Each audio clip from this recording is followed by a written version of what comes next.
Let me know when you're ready, sir. All right, start off with your name and spell it. My name is Julie Sharpton, Julie Sharpton, Sharpton. All right, what do you I'm have the to say? Whitman Houses Tenant Association president here. I'm standing with Carlos Jones. He is one of the founding members of the nonviolence, anti-violence group called Switching Lifestyles. Organization called Switching Lifestyles, and basically they're out here in our community on the ground every day trying to deter gang and gun violence. Appreciate that. So what do you have to say regarding this incident? It's tragic. It's terrible. It's not a lot you can say beyond that, except that we are here for the family. We support them 100% through this.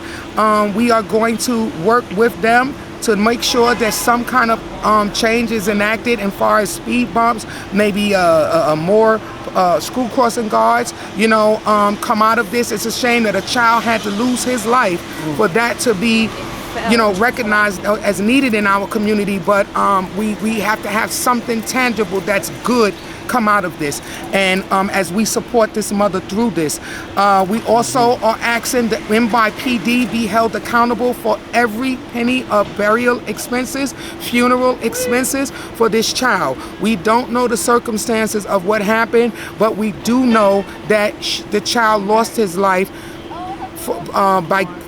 because he got hit by an NYPD vehicle. So we're asking to show support to that family by first step. If you want to begin to start healing process, reach out and let them know any expenses and whatever that looks like for the mother, not anybody else, but the family. Make sure NYPD picks up the tabs for those funeral and burial expenses. I think that's the very least what the NYPD can do at the beginning. Thank you so much. I appreciate it. Is there anything you want to add?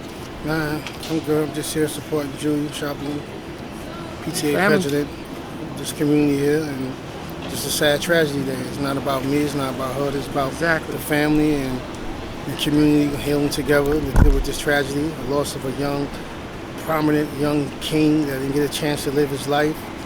It's cut short, so we're just here mourning with the rest of the community and the family. And we're here every step of the way with them, support them any way we can. Absolutely.